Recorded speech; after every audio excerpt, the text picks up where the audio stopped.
ಓಂ ಜನ್ಮಾತ್ಯಸ್ಯ ಯತೋನ್ಮಯಾದಿತರತಶ್ಚಾರ್ತೆ ಶ್ವಭಿಜ್ಞಸ್ವರಾಟ್ ತೇನೇ ಬ್ರಹ್ಮಹೃದಾಯ ಆದಿಕವಯೇ ಮುಹ್ಯಂತಿ M ಸೂರಯಃ ತೇಜೋ ವಾರಿಮೃದಾಂ ಯಥಾ ವಿನಿಮಯೋ ಯತ್ರ ತ್ರಿಸರ್ಗೋ ಮೃಷಾ ಧಾಮ್ನಾ ಸ್ವೇನ ಸದಾ ನಿರಸ್ತಕುಹಕಂ ಸತ್ಯಂ ಪರಂ ಧೀಮಹಿ ಸೃಷ್ಟಿಸ್ಥಿತ್ಯಪ್ಯಹೇಯ ನಿಯತಿದೃಶಿತಮೋ ಬಂಧಮೋಕ್ಷಾಶ್ಚ ಯಸ್ಮಾತ್ ಅಸ್ಯ ಶ್ರೀ ಬ್ರಹ್ಮರುದ್ರ ಪ್ರಭೃತಿ ಸುರನರದ್ವೀಷ ಶತ್ರುತ್ಮಕಸ್ಯ ವಿಷ್ಣೋರ್ವ್ಯಸ್ತಾಃ ಸಮಸ್ತಾಃ ಸಕಲಗುಣನಿಧಿಃ ಸರ್ವದೋಷವ್ಯಪೇತಃ ಪೂರ್ಣಾನಂದಾಪ್ಯಯೋ ಯೋ ಗುರುರಪಿ ಪರಮಶ್ಚಿಂತಯೇತಂ ಮಹಾಂತಂ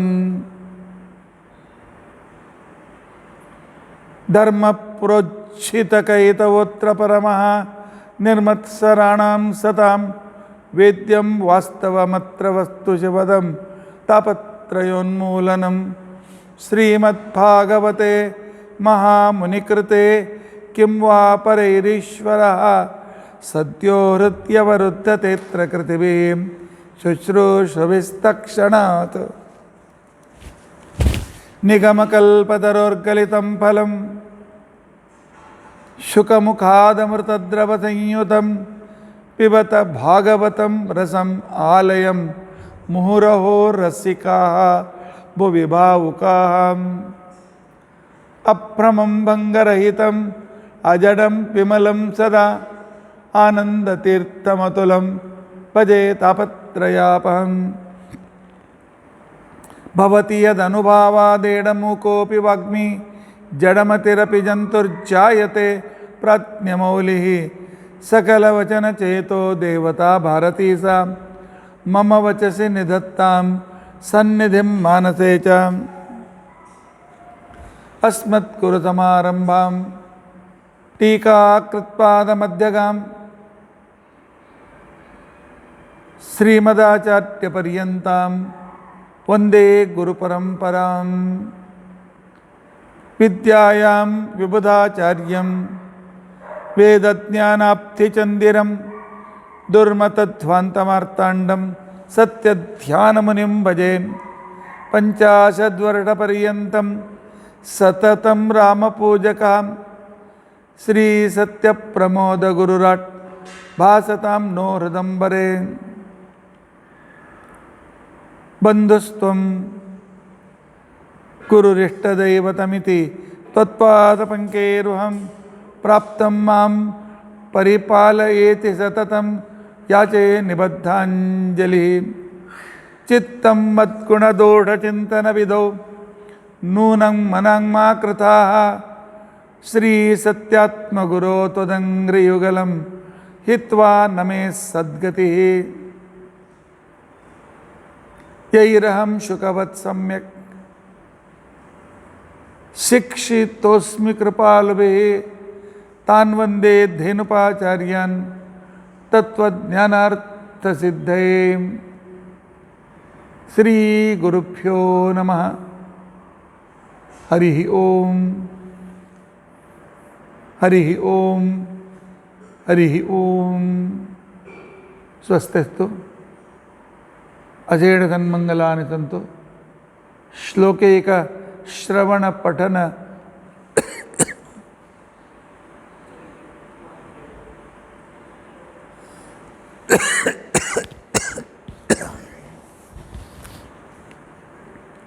ಮಾತ್ರೇಣ ವಕ್ತಶ್ಚ ಶ್ರೋತॄಣಾಂ ನಿಖಿಲ ಕಲಿಕೃತ ಕಲ್ಮಷಾಪನೋದನ ಪಟುತರೆ ಧರ್ಮಾದ್ಯಖಿಲ ಪುರುಷಾರ್ಥ ಸಾಧನೀಭೂತೆ ಅದ್ಯ ಶ್ರೀಮದ್ಭಾಗವತೆ ನವಮಸ್ಕಂದಾಂತರಕಥಾ ಪ್ರಾರಂಭೆ ಸತಿ ಕಿಂಚಿತ್ ಪೂರ್ವಕಥಾನುವಾದಃ ಹರಿ ಓಂ ಹರಿ ಓಂ ಹರಿ ಓಂ.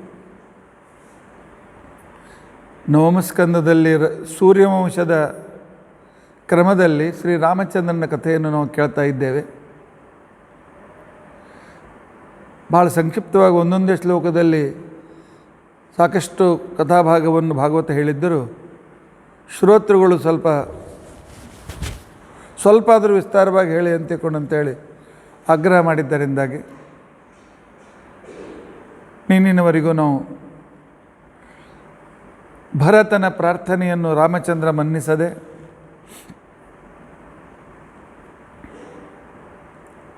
ಆನಂತರ ತನ್ನ ಪಾದುಕೆಗಳನ್ನು ಕೊಟ್ಟು ಕಳಿಸಿದ್ದಾನೆ. ಇವತ್ತು ಬೆಂಗಳೂರಿನಿಂದ ಪ್ರಶ್ನೆ ಬಂತು, ರಾಮಚಂದ್ರ ಗುರುಗಳ ಮಾತನ್ನು ಮೀರಿದ, ತಮ್ಮಂದಿರ ಪ್ರಾರ್ಥನೆಯನ್ನು ಮೀರಿದ, ಮನ್ನಿಸಲಿಲ್ಲ, ಪ್ರಜೆಗಳ ಪ್ರಾರ್ಥನೆಯನ್ನು ಮನ್ನಿಸಲಿಲ್ಲ. ಏನಂತ ಅದು? ಹೇಗೂ ದಶರಥ ಹೋಗಿದ್ನಲ್ಲ, ಒಂದು ತಂದೆ ಮಾತನ್ನು, ಇಷ್ಟು ಜನರ ಮಾತನ್ನು ಮೀರೋದಿಲ್ಲ, ಅದನ್ನು ಮೀರಿ ಇಷ್ಟೆಲ್ಲ ಜನರ ಮಾತು ಕೇಳಿದ್ರೆ ಆಗ್ತಿತ್ತಲ್ಲ.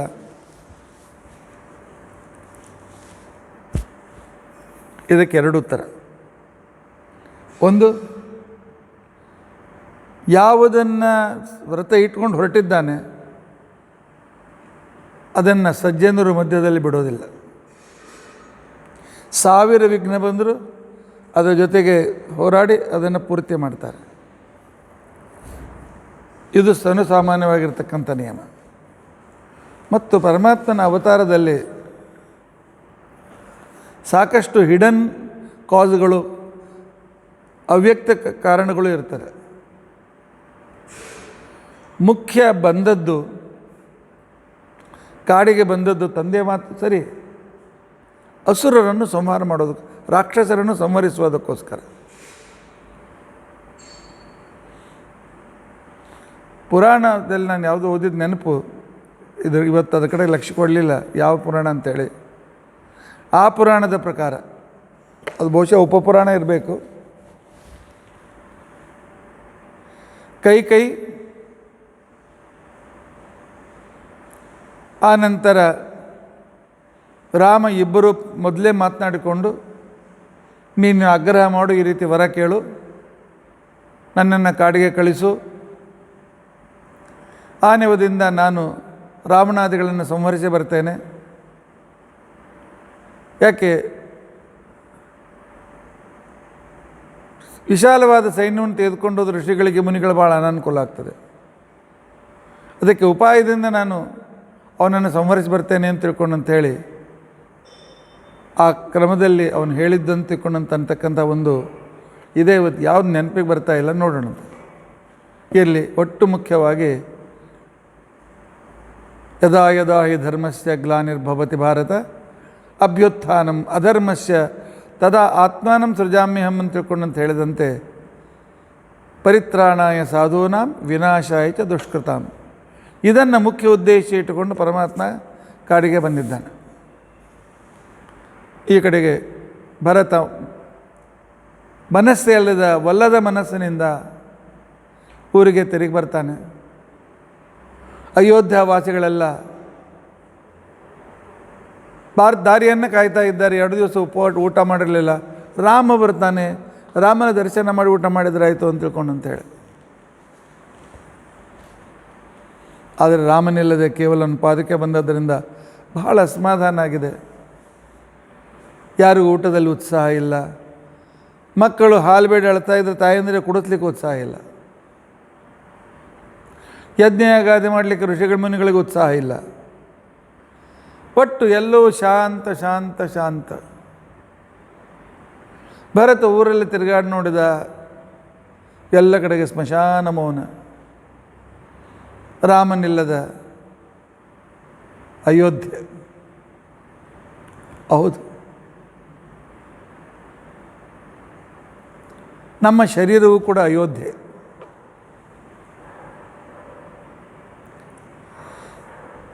ಅಯೋಧ್ಯ ಏಕೆ? ಯೋಧ್ಯ, ಯಾವುದನ್ನು ಯುದ್ಧ ಮಾಡಿ ಗೆಲ್ಲಲಿಕ್ಕೆ ಸಾಧ್ಯವಿದೆ ಅದು ಯೋಧ್ಯ. ಯಾವುದನ್ನು ಗೆಲ್ಲಲಿಕ್ಕೆ ಸಾಧ್ಯವಿಲ್ಲ ಅದು ಅಯೋಧ್ಯ. ಯಾವನ ಅನುಗ್ರಹ ಇಲ್ಲದೆ ಈ ಶರೀರದಲ್ಲಿರ್ತಕ್ಕಂಥ ಇಂದ್ರಿಯಗಳನ್ನು ಗೆಲ್ಲಲಿಕ್ಕೆ ಸಾಧ್ಯವಿಲ್ಲ.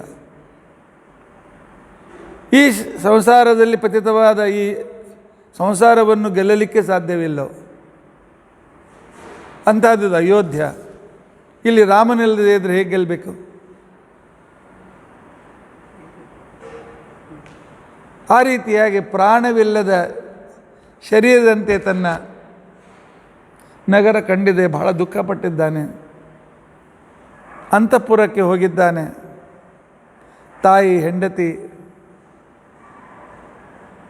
ಊರ್ಮಿಳಾ, ಶ್ರುತಕೀರ್ತಿ, ಮಾಂಡವಿ ಸಮಾಧಾನ ಮಾಡಲಿಕ್ಕೆ ಪ್ರಯತ್ನ ಮಾಡಿದ್ದಾರೆ. ಭರತನಿಗೆ ಯಾವುದರಲ್ಲೂ ಇಂಟ್ರೆಸ್ಟ್ ಇಲ್ಲ.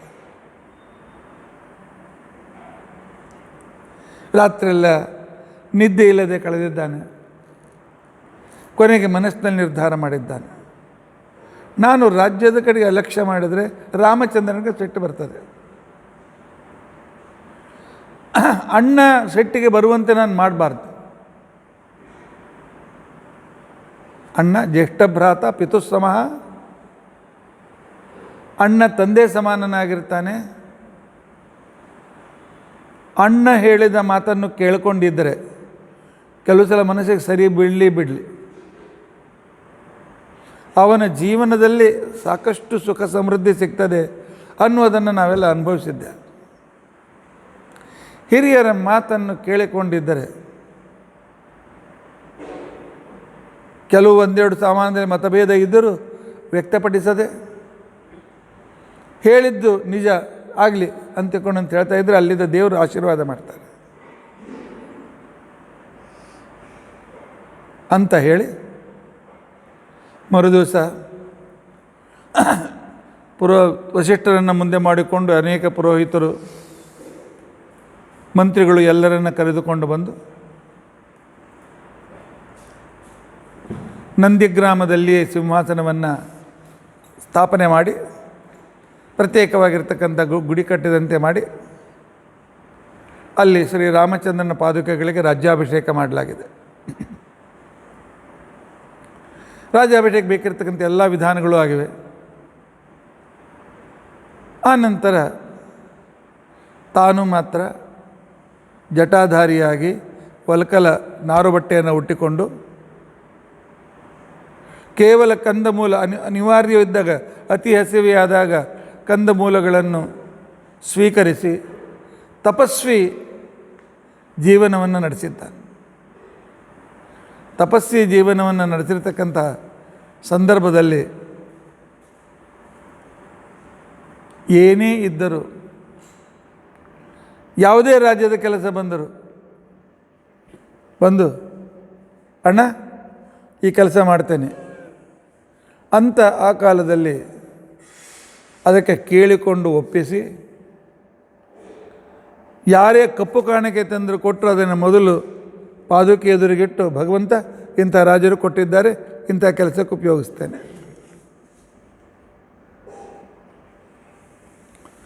ಭರತನಂಥ ವ್ಯಕ್ತಿಯಲ್ಲಿ ಇದನ್ನು ನಾವು ಕಾಣಬೇಕು. ಯಾಕೆ ಅಂತಿಕೊಂಡು ಅಂತಂದರೆ, ಪ್ರದ್ಯುಮ್ನನ ವಿಶೇಷವಾಗಿರ್ತಕ್ಕಂಥ ಸನ್ನಿಧಾನದಿಂದ ಯುಕ್ತನಾದ ವ್ಯಕ್ತಿ ಭರತ. ಪ್ರದ್ಯುಮ್ನ ಮಹಾಜ್ಞಾನಿ, ವಿಶೇಷ ಕಾರ್ಯದಲ್ಲಿ ಪ್ರವೃತ್ತನಾಗಿರ್ತಕ್ಕಂಥ ವ್ಯಕ್ತಿ. ತತಸ್ತು ಭರತ ಶ್ರೀಮಾನ್, ಸಕಲ ಕಾಂತಿ ಸಾಮರ್ಥ್ಯದಿಂದ ಯುಕ್ತನಾಗಿರ್ತಕ್ಕಂಥ ಆ ಭರತ ಅಭಿಷೇಚ್ಯ ಆರ್ಯಪಾದುಕೆ.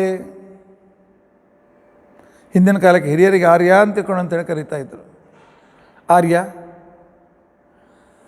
ಹೆಂಗಸರಿದ್ರೆ ಆರ್ಯೆ ಅಂತ ಕರಿತಿದ್ರು, ಹೆಸರಿಟ್ಟು ಕರೀತಿರಲಿಲ್ಲ. ಅದನ್ನೇ ನಂತರ ಬಂದಿರತಕ್ಕಂಥ ಇಂಗ್ಲೀಷ್ನವರು ಆರ್ಯರು ಬೇರೆ, ದ್ರವಿಡರು ಬೇರೆ ಜಗಳ ಹಚ್ಚಿದ್ರು. ಆರ್ಯರು ಅಂದರೆ ಪೂಜ್ಯರು, ಹಿರಿಯರು ಅಂತ ಅರ್ಥ. ತದಧೀನಸ್ತದಾ ರಾಜ್ಯಂ ಕಾರಯಾಮಾಸ ಸರ್ವದಾ. ಆ ಪಾದುಕೆಯ ಅಧೀನವನಾಗಿದ್ದುಕೊಂಡು ರಾಜ್ಯವನ್ನು ಆಳ್ತಾ ಇದ್ದಾನೆ. ತದಾ ಹಯತ್ ಕಾರ್ಯಮುಪೈತಿ ಕಿಂಚಿತ. ಏನೇ ಸಣ್ಣ ಪುಟ್ಟವೇ ಕೆಲಸ ಇರಲಿ, ಅತಿ ದೊಡ್ಡ ಕೆಲಸವೇ ಇರಲಿ, ಆನಂತರ ಉಪೈತ ಕಿಂಚಿತ್ ಉಪಾಯನಂ ಚೋಪಹೃತಂ ಮಹಾರ್ಹಂ. ವಜ್ರ ವೈಡೂರ್ಯ ರಾಜರು ಅನೇಕ ಕಪ್ಪು ಕಾಣಿಕೆಯನ್ನು ತಂದು ಕೊಡ್ತಾಯಿದ್ರು. ಅದೆಲ್ಲವನ್ನು ಸಪಾದುಕಾಭ್ಯಾಂ ಪ್ರಥಮಂ ನಿವೇದ್ಯ, ಅದನ್ನು ಆ ಪಾದುಕೆಗೆ ಸಮರ್ಪಣೆ ಮಾಡಿ ಚಕಾರ ಪಶ್ಚಾತ್ ಭರತೋ ಯಥಾವತ. ಪರಮಾತ್ಮ ಆನಂತರ ರಾಜನೀತಿಯ ಪ್ರಕಾರವಾಗಿ ಅದನ್ನೆಲ್ಲ ವ್ಯವಹಾರವನ್ನು ಮಾಡ್ತಾ ಇದ್ದ ಅಂತ ತಿಳ್ಕೊಂಡಂತೇಳಿ. ನಾವು ಸಣ್ಣವರಿದ್ದಾಗ ನಮ್ಮ ಹಿರಿಯರು ನಮಗೆ ಇದೇ ಅಭ್ಯಾಸ ಮಾಡಿಸಿದ್ರು. ಒಂದು ಪೆನ್ಸಿಲ್ ತಂದರೆ, ಒಂದೊಂದು ಪೆನ್ಸಿಲ್ ಸಿಗೋದು ಭಾಳ ಕಷ್ಟ ಇತ್ತು ಅವಾಗ. ದೇವ್ರ ಮುಂದೆ ಇಟ್ಟು ಅರಿಶಿನ ಕುಂಕುಮ ಏರಿಸಿ ಅದನ್ನು ಉಪಯೋಗಿಸ್ತಿದ್ದೆ. ಸ್ಲೇಟ್, ಅದಕ್ಕೆ ಬಳಪ, ಅದನ್ನು ತಂದು ದೇವ್ರ ಮುಂದಿಟ್ಟು ಆನಂತರ ಅದು ಉಪಯೋಗಿಸ್ಲಿಕ್ಕೆ ಪ್ರಾರಂಭ ಮಾಡ್ತಿದ್ದು. ಶರ್ಟು ಏನಾದರೂ ಕೊಡಿಸಿದ್ರು ದೇವ್ರ ಮುಂದಿಟ್ಟು ಆ ರೀತಿಯಾಗಿರ್ತಕ್ಕಂಥ ಅದನ್ನು ತೆಗೆದುಕೊಳ್ತಾ ಇದ್ದೆವು. ಅಷ್ಟೇ ಅಲ್ಲ, ಎಷ್ಟೋ ಸಲ ಭಾಳ ಅಪರೂಪಕ್ಕಾಗಿ, ಅಷ್ಟು ಸಿರಿವಂತಿಕೆ ಇರಲಿಲ್ಲ, ತಿಂಗಳಿಗೆ 2 ತಿಂಗಳಿಗೆ 4 ತಿಂಗಳಿಗೊಮ್ಮೊಂದು ಹಣ್ಣು ಬಂದರೆ ಅದನ್ನು ದೇವ್ರ ಮುಂದಿಟ್ಟು ತಿನ್ನಬೇಕು ಅಂತ ಅನ್ನೋ ಅಭ್ಯಾಸವೇ ಅವತ್ತಿಂದ ಇವತ್ತಿನ ಹಿರಿಯರು ಆ ರೀತಿ ಮಾಡಿಟ್ಟಿದ್ದು ನಮಗೆ. ಪರಮಾತ್ಮನ ವಸ್ತು ತ್ವದೀಯಂ ವಸ್ತು ಗೋವಿಂದ ತುಭ್ಯಮೇವ ಸಮರ್ಪಯೇತ್. ಹಾಗಾದರೆ ಆಚಾರ್ಯರೇ, ಹೋಟೆಲ್ನಿಂದ ತರಿಸಿದ್ದೇವೆ ಪಾರ್ಸಲ್ ಪಜ್ಜ, ದೇವ್ರ ಮುಂದೆ ಇಡೋಣವೆ. ತರಿಸಿದ್ದೇ ದೊಡ್ಡ ಪಾಪ, ಇನ್ನೊಂದು ಪಾಪ ಕಟ್ಕೊಳ್ಬೇಡಿ. ದೇವರ ನಿವೇದಿತವಾಗದೇ ಇದ್ದದ್ದನ್ನು ನಾನು ತಿನ್ನುವುದಿಲ್ಲ ಅಂತನೂ ಪ್ರತಿಜ್ಞೆ ಮಾಡಿ. ನಮ್ಮ ಸ್ವಾಮಿಗಳು ಪ್ರತಿ ಪ್ರವಚನದಲ್ಲಿ ಹೇಳ್ತಾರೆ, ದೇವರಿಗೆ ಅರ್ಪಿಸಿ ತಿನ್ನಿ, ನಿಷಿದ್ಧವಾಗದೇ ಇದ್ದ ಪದಾರ್ಥವನ್ನೇ ಸ್ವೀಕರಿಸಿ, ಇಷ್ಟಾದರೂ ನೀವನ್ನು ಪರಿಪಾಲನೆ ಮಾಡಿ ಅಂತ ತಿಳ್ಕೊಂಡಂತೇಳಿ. ಭರತ ಇದನ್ನು ತಪ್ಪದೇ ಪರಿಪಾಲನೆಯನ್ನು ಮಾಡ್ತಾಯಿದ್ದ. ಇದೇ ವಿಚಾರವನ್ನು ತುಳಸಿದಾಸರು ರಾಮಚರಿತಮಾನಸದಲ್ಲಿ ಹೇಳ್ತಾರೆ. ನಿತ ಪೂಜತ ಪ್ರಭು ಪಾಂವರಿ ಪ್ರೀತಿನ ಹೃದಯ ಸಮಾತಿ. ದಿನಾಲು ಅವನು ಪೂಜೆ ಕುಳಿತುಕೊಂಡ ಕ್ಷಣಕ್ಕೇನೆ ರಾಮಚಂದ್ರನೇ ಬಂದು ಕೂತಂತೆ ಅವನಿಗೆ ಅನುಭವ ಆಗ್ತೈತಂತೆ. ಆದ್ದರಿಂದಾಗಿ ಆ ರೂಪವನ್ನೇ ನೋಡ್ತಾ ಕೂತ್ಕೊಂಡ್ಬಿಡ್ತಿದ್ದಂತೆ. ಮಂತ್ರಿಗಳು, ಸೇನಾಪತಿಗಳು ಯಾವಾಗ ಪೂಜೆಯಿಂದ ಎಚ್ಚರಗೊಳ್ತಾನೆ ದಾರಿ ಕಾಯ್ತಾ ಇದ್ದಾರೆ. ಪ್ರೀತಿನ ಹೃದಯ ಸಮಾತಿ,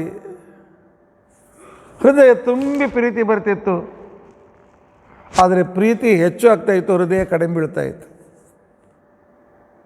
ಎಂಥ ಕಲ್ಪನೆ, ಅನುಸಂಧಾನ ತುಳಸಿದಾಸರದು.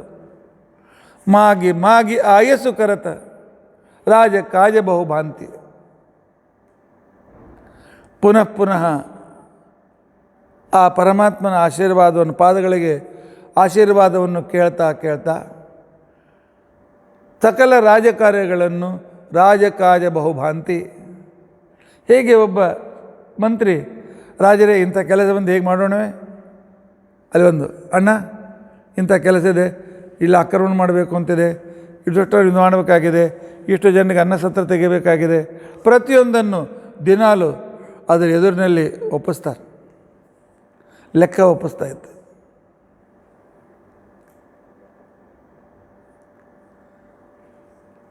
ಕೆಲವು ಮಂದಿರದಲ್ಲಿ ಕೂಡ ಇದೇ ರೀತಿ ಕ್ರಮ ಇದೆ.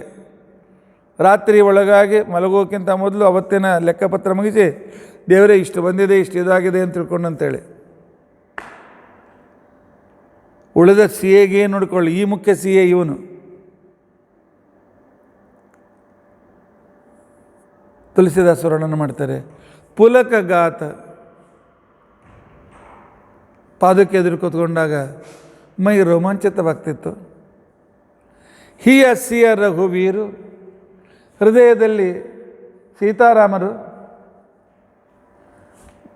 ನಾಲಿಗೆಯಲ್ಲಿ ಶ್ರೀರಾಮ ಶ್ರೀರಾಮ ಶ್ರೀರಾಮ, ಅಣ್ಣ ಅಣ್ಣ ಅಂತ ತಿಳ್ಕೊಂಡಂಥೇಳಿ ಅಂತಕ್ಕಂಥ ಮಾತು. ಲೋಚನ ನೀರು, ಕಣ್ಣಿನಲ್ಲಿ ಕಣ್ಣೀರು, ಆನಂದಾಶ್ರು ಅಥವಾ ಕೆಲವು ಸಲ ವಿರಹದ ದುಃಖಾಶ್ರು. ಲಖನ ರಾಮಸೆಯ ಕಾನನ ಬಸಹಿ, ಅವರು ಕಾಡಿನಲ್ಲಿದ್ದು ತಪಸ್ಸು ಮಾಡ್ತಾ ಇದ್ದರೆ, ಯಾರು? ಲಕ್ಷ್ಮಣ, ರಾಮ, ಸೀತಾ ಕಾನನ ಬಸಹಿ ಕಾಡಿನಲ್ಲಿದ್ದು ತಪಸ್ಸು ಮಾಡ್ತಾ ಇದ್ದರೆ, ಭರತು ಭವನ ಬಸೆ ತಪು ತನು ಕರಹಿ, ಇವನು ಇಲ್ಲಿ ನಂದ್ಯಗ್ರಾಮದಲ್ಲಿ ಗುಡಿಸಲಿನಲ್ಲಿ ಇದ್ದು ಇಲ್ಲಿ ಘೋರವಾದಂಥ ಕಠಿಣವಾದ ತಪಸ್ಸನ್ನು ಮಾಡ್ತಾ ಇದ್ದಾನೆ. ಇಲ್ಲಿ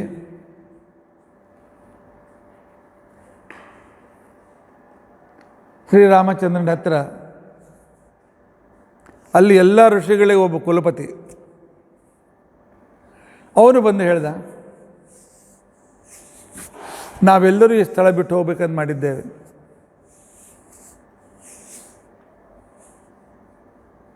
ನೀನು ಬಂದಾಗಿನಿಂದ ನಿನ್ನನ್ನೇ ಅಧಿಕಾರಿ ಅಂತ ತಿಳ್ಕೊಂಡಿದ್ದೇವೆ, ರಾಜ ನೀನೆ, ನೀನು ಅನುಮತಿ ತೆಗೆದುಕೊಳ್ತೀವಿ. ಈ ಸ್ಥಳದಿಂದ ನಾವು ಹೋಗಬೇಕು ಅಂತ ನಿರ್ಧಾರ ಮಾಡಿದ್ದೇವೆ, ಅದಕ್ಕೆ ಅನುಮತಿಯನ್ನು ಕೊಡು ಅಂತ ತಿಳ್ಕೊಂಡಂತೆ.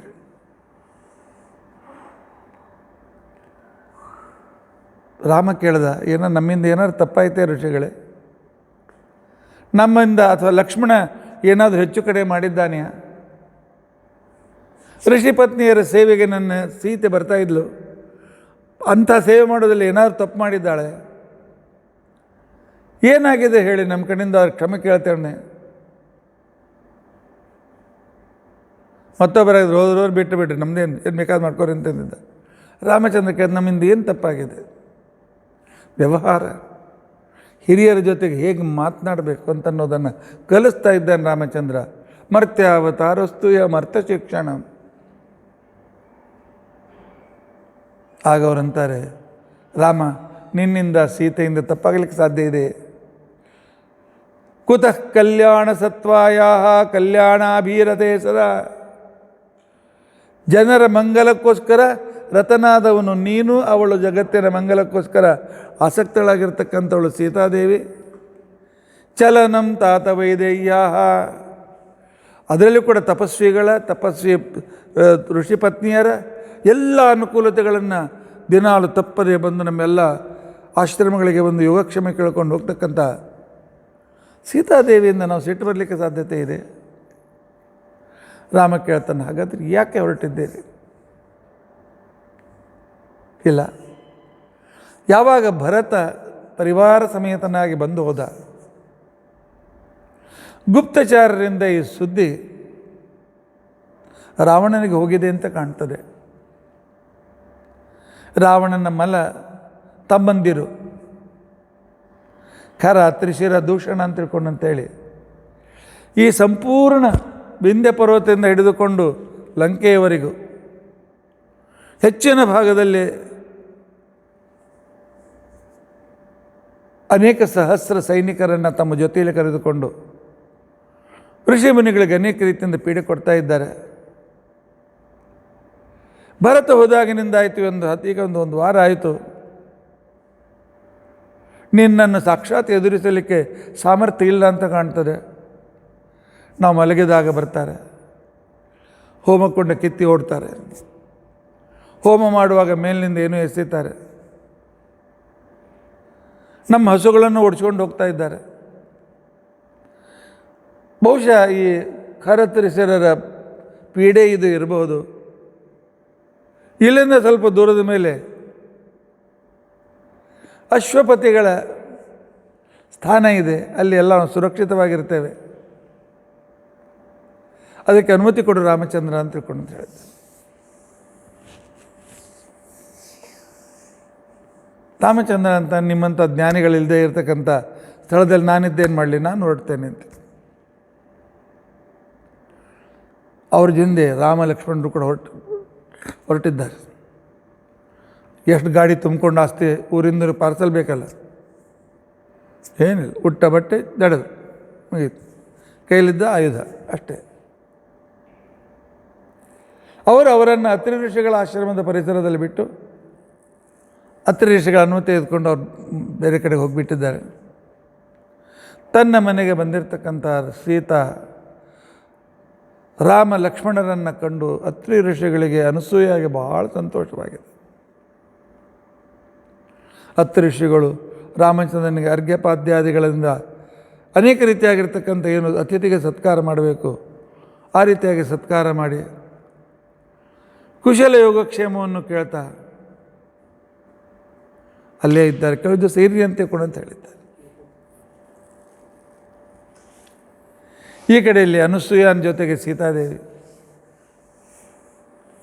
ಅನಸೂಯ ಎಂಥ ಮಹಾತಪಸ್ವಿನಿ ಗೊತ್ತೇ. ಹತ್ತು ಋಷಿಗಳ ಚರಿತ್ರೆ ಹೇಳಿಕ್ಕೆ ಪ್ರಾರಂಭ ಮಾಡಿದರೆ ಇನ್ನೊಂದು ರಾಮಾಯಣ ಪ್ರಾರಂಭ ಆಗ್ತದೆ. ಅಂಥ ಅದ್ಭುತ ಕಾರ್ಯವನ್ನು ಮಾಡಿರ್ತಕ್ಕಂಥ ವ್ಯಕ್ತಿಗಳು.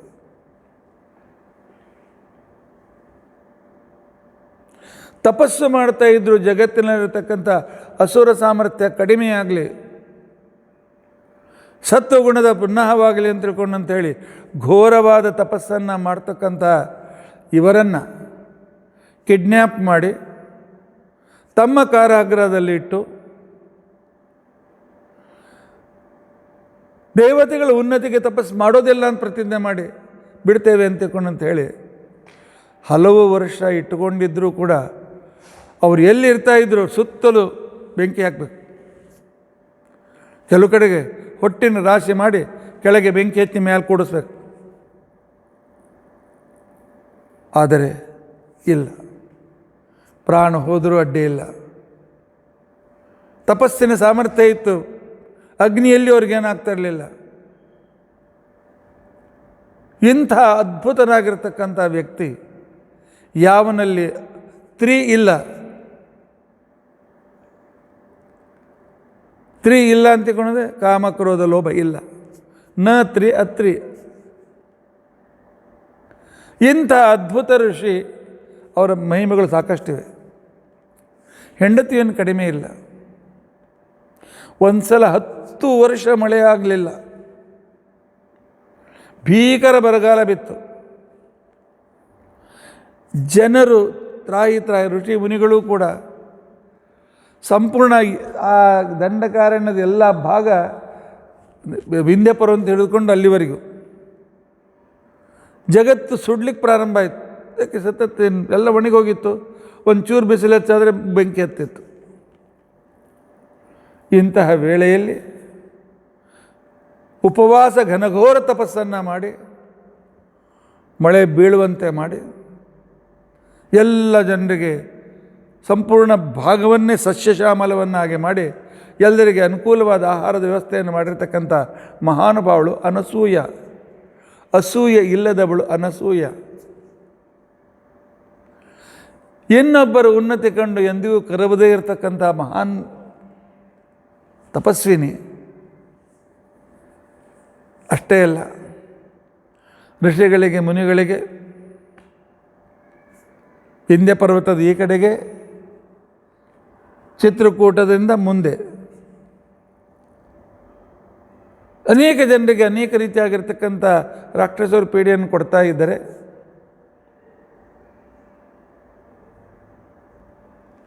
ಸಂಪೂರ್ಣ ಋಷಿ ಸಮಾಜಕ್ಕೆ ಅಸುರರ ಪೀಡೆ ಆಗಬಾರ್ದು ಅಂತ ತಿಳ್ಕೊಂಡಂತೇಳಿ 10,000 ವರ್ಷ ಘೋರವಾದ ತಪಸ್ಸನ್ನು ಮಾಡಿ ಋಷಿಗಳ ಸಕಲ ವಿಘ್ನಗಳನ್ನು ದೂರ ಮಾಡಿರ್ತಕ್ಕಂಥ ಮಹಾ ತಪಸ್ವಿನಿ ಅನಸೂಯ. ನಾವಾಯಿತು, ನಮ್ಮ ಮಕ್ಕಳಾಯಿತು, ಗಂಡ ಆಯಿತು, ಮನೆ ಆಯಿತು, ಸಮಾಜದ ಬಗ್ಗೆ ನಾವೇನಾದರೂ ವಿಚಾರ ಮಾಡ್ತೇವೆ.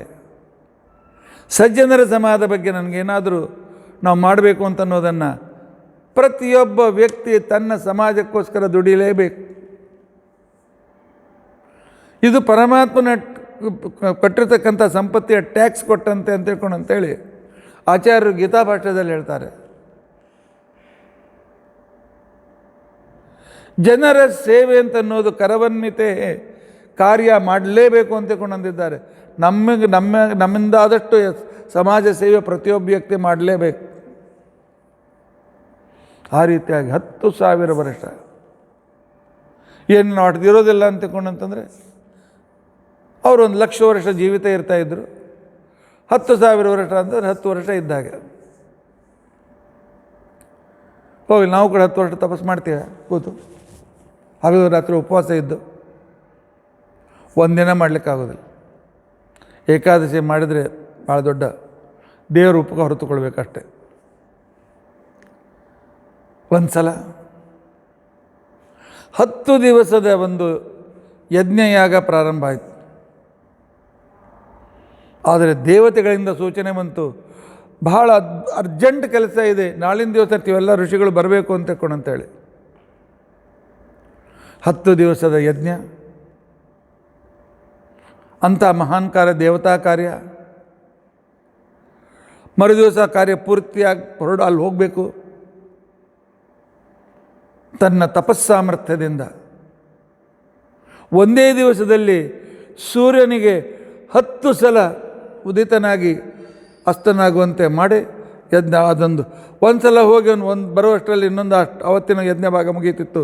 ಮತ್ತು ಮರು ದಿವಸ 10 ದಿನದ ಕೆಲಸವನ್ನು ಒಂದೇ ದಿವಸದಲ್ಲೇ ಮಾಡುವಂತೆ ಸೂರ್ಯನ ಮೇಲೆ ಆ ರೀತಿಯಾಗಿರ್ತಕ್ಕಂಥ ಅವಳ ಕಂಟ್ರೋಲಲ್ಲ, ಪ್ರಾರ್ಥನೆಯಿಂದ ಸೂರ್ಯನ ಕಡೆಯಿಂದ ಆ ರೀತಿಯಾಗಿ ಮಾಡಿಸಿಕೊಂಡಿದ್ದಾಳೆ. ಇಂಥ ಮಹಾನ್ ಭಾವಳು.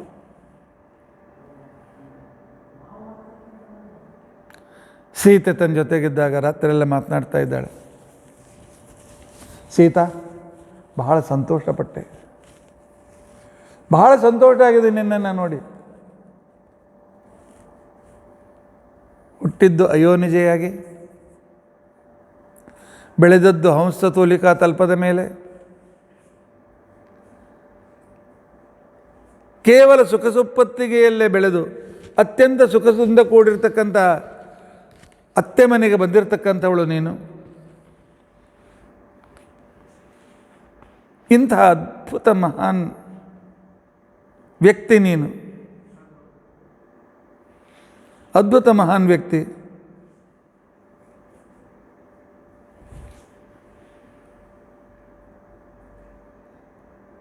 ನನಗೆ ಭಾಳ ಸಂತೋಷ ಆಯಿತು. ಗಂಡಂದರು ಕಷ್ಟದಲ್ಲಿದ್ದಾಗ ಅವರನ್ನು ತಿರಸ್ಕರಿಸುವ ಹೆಣ್ಣುಮಕ್ಕಳೇ ಹೆಚ್ಚು. ಸಂಸ್ಕಾರದ ಹೆಣ್ಮಕ್ಳು ಯಾರು ಮಾಡೋದಿಲ್ಲ. ಇವತ್ತಿಗೂ ಕೂಡ ಕಷ್ಟ ಸುಖದಲ್ಲಿ ಜೊತೆಯಲ್ಲಿ ಎದ್ದು ಮಾಡತಕ್ಕಂಥ ಲಕ್ಷ ಲಕ್ಷ ಹೆಣ್ಮಕ್ಳು ಇವತ್ತಿಗೂ ಇದ್ದಾರೆ. ಆದರೆ ಗಂಡನ ನೌಕರಿ ಹೋದ ಕ್ಷಣಕ್ಕೆ ಡೈವರ್ಸ್ ಕೊಡ್ತಕ್ಕಂಥ ಲಕ್ಷಾವಧಿ ಜನರು ಇವತ್ತಿನ ದಿವಸ ಕಾಣ್ತೇವೆ. ದುಡ್ಡಿಗಾಗಿ ಗಂಡ, ಕಷ್ಟ ಬಂತು, ಏನಾದರೂ ಆಯಿತು, ಬೇಕು ನೀವಷ್ಟಕ್ಕೆ ನೀವೇ, ನನ್ನಷ್ಟಕ್ಕೆ ನಾನು ಇರ್ತೇನೆ, ನಾನು ಕಲ್ತಿದ್ದೇನೆ, ನೌಕರಿ ಇದೆ, ನಿಮ್ಮ ಜೊತೆಗೆ ನಾನೇ ಕಟ್ಪಡಲಿ ಅಂತಕ್ಕಂಥವ್ರು. ಅಂಥ ನೀನು ಈ ಘೋರವಾಗಿರ್ತಕ್ಕಂಥ ಕಠೋರವಾದ ತಪಸ್ವಿ ಜೀವನವನ್ನು ತೆಗೆದುಕೊಂಡು ಗಂಡನ ಜೊತೆಗೆ ಏನು ಬಂದಿದ್ದೀಯಲ್ಲ, ಎಲ್ಲರೂ ನಿನ್ನ ಆದರ್ಶ ಇಟ್ಕೊಳ್ಬೇಕು ಸೀತಾ.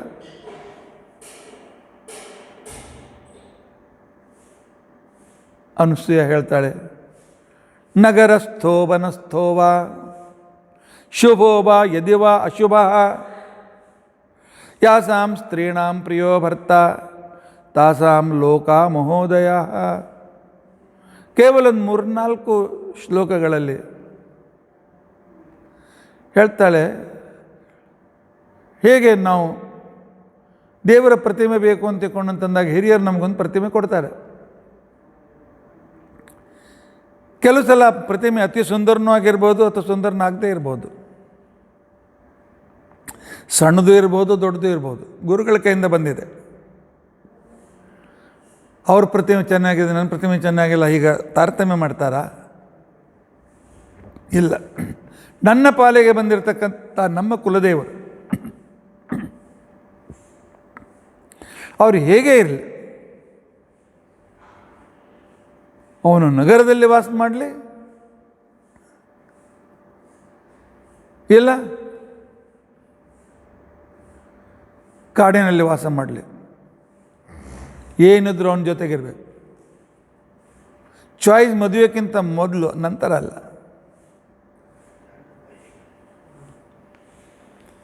ಶುಭೋವ ಯದಿವ ಅಶುಭ. ತನಗೆ ಅವನು ಒಳ್ಳೆಯ ಸಹಾಯ ಮಾಡ್ತಿರಲಿ, ಮಾಡದೇ ಇರಲಿ, ಆದರೂ ಅಲ್ಲಿದ್ದ ಭಗವಂತನನ್ನು ಕಾಣುತ್ತಾ ಅವನ ಪ್ರತಿಬಿಂಬ ಅಂತ ತಿಳ್ಕೊಂಡಂಥೇಳಿ ಯಾವಳು ಗಂಡನನ್ನು ಪ್ರೀತಿಸ್ತಾಳೆ ಅವಳಿಗೆ ಎಲ್ಲ ರೀತಿಯಾಗಿರ್ತಕ್ಕಂಥ ಅನುಕೂಲತೆಯನ್ನು ದೇವತೆಗಳು ಮಾಡಿಕೊಡ್ತಾರೆ. ಎಲ್ಲ ಅನುಕೂಲತೆಗಳನ್ನು ಮಾಡಿಕೊಡ್ತಾಳೆ. ಸುಧಾಮನ ಹೆಂಡತಿ ಕೇಳಿದ್ದೀರಲ್ಲ, 3 ದಿವಸ ಉಪವಾಸ ಇದ್ರೂ ಜೊತೆಯಲ್ಲಿದ್ಲು. ಅಂಥವ್ರು ಎಷ್ಟು ಜನ ಇದ್ದಾರೆ ಇವತ್ತಿಗೂ.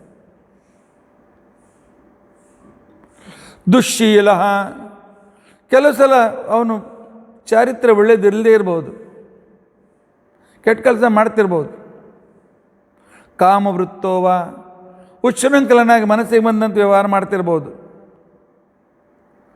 ಧನೈರ್ವ ಪರಿವರ್ಜಿತ, ಕೈ ಖಾಲಿಯಾಗಿ ನನ್ನ ಕಡೆಯಿಂದ ಏನು ಮಾಡ್ಲಿಕ್ಕೆ ಆಗೋದಿಲ್ಲ ಅಂತ ಕೈ ಎತ್ತಿದವನು ಆಗಿರ್ಬೋದು. ಏನೇ ಇದ್ದರೂ ಕೂಡ ಸ್ತ್ರೀಣಾಂ ಆರ್ಯ ಸ್ವಭಾವಾನಾಂ ಪರಮಂ ದೈವತಂ ಪತಿ. ಆರ್ಯ ಸ್ವಭಾವ, ಹಿರಿಯರ ಆದರ್ಶ ಸ್ತ್ರೀಯರಂತೆ ಅನುಸರಿಸುವ ಹೆಣ್ಣು ಮಕ್ಕಳಿಗೆ ಆ ಗಂಡನೇ ಪರಮದೈವತ, ಅವನಲ್ಲಿದ್ದ ಪರಮಾತ್ಮನೇ ಅವರಿಗೆ ಪೂಜ್ಯ. ದೇವ್ರಿಗೆ ಪ್ರಾರ್ಥನೆ ಮಾಡಿಕೊಳ್ಳು. ಸ್ವಲ್ಪ ದಿವಸ ಪರೀಕ್ಷೆ ಮಾಡ್ತಾನೆ ದೇವರು. ಅಂಥ ಗಂಡನನ್ನು ಕೊಟ್ಟು ಅಥವಾ ಅಂಥ ಹೆಂಡತಿಯನ್ನು ಕೊಟ್ಟು ಪರೀಕ್ಷೆ ಮಾಡ್ತಾನೆ. ನೋಡೋಣ ಇಂಥ ಕಷ್ಟದಲ್ಲಿ ಇವರು ನನ್ನನ್ನು ಮರೀತಾರ ಅಥವಾ ನನ್ನ ಜೊತೆಯಲ್ಲಿರ್ತಕ್ಕಂಥ ರೀತಿಯಲ್ಲಿ ಇರ್ತಾರ ಅಂತ ತಿಳ್ಕೊಂಡು ಅಂತ ಹೇಳಿ. ಉಪನಿಷತ್ನಲ್ಲಿ ಒಂದು ಕಥೆ ಬರ್ತದೆ.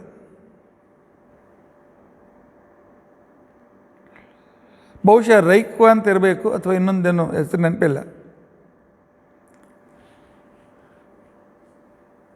ಒಬ್ಬ ರಾಜ ಅವನ ಬ್ರಹ್ಮಜ್ಞಾನ ಪಡೆಯಬೇಕು ಅಂತ ಹೊರಟ. ಅವನು ಬರಬೇಡ, ಹೋಗು ಅಂತ ಕಳಿಸ್ತಾ ಇದ್ದ. ಆದರೂ ಬಂದರು, ಹೋಗ್ತಿಲ್ಲ ಅಂದ್ರೆ ಕಲ್ಲು ಸಿಗ್ತಿದ್ದ. ಆ ಋಷಿಗಳ ಕಲ್ಲು ಬಡಿದ ತಲೆಗೆ ಗಾಯ ಆಗ್ತಾಯಿತ್ತು, ಮೈಗೆ ಗಾಯ ಆಗ್ತಾಯಿತ್ತು. ಆದರೂ ಬೆನ್ನತ್ತಿದ. ಈ ಬಿಡಂಗಿಲ್ ಬಾ ಅಂತ ತಿಳ್ಕೊಂಡು ಅಂತೇಳಿ ಅವನ ಮೇಲೆ ಥೂ ಉಗುಳಿ ಓಡೋಗ್ತಿದ್ದ. ನಿಮ್ಮ ಆಶೀರ್ವಾದ ಅಂತ ತಿಳ್ಕೊಂಡು ಅಂತೇಳಿ ಈ ರೀತಿ ಪರೀಕ್ಷೆ ಮಾಡಿ ಆನಂತರ ಭಗವಂತ ಆ ಋಷಿಗಳು ಅವನಿಗೆ ಬ್ರಹ್ಮಜ್ಞಾನವನ್ನು ಉಪದೇಶ ಮಾಡಿದರು. ಇಂಥ ಕಥೆಗಳಿವೆ ನಮ್ಮಲ್ಲಿ. ಸುಶೀಲ ಅಂತಕ್ಕಂಥವಳು ಕಂಡು ಋಷಿಗಳ ಹೆಂಡತಿ. ಆ ನಂತರ ಚವನ ಋಷಿಗಳ ಆರಂಭದಲ್ಲಿ, ಚವನ ಋಷಿಗಳ ಚರಿತ್ರೆ ಕೇಳಿದ್ದೀರಿ. ಮುಪ್ಪಿನ ಮುದುಕ, ಅನೇಕ ರೋಗ ಆಗಿತ್ತು.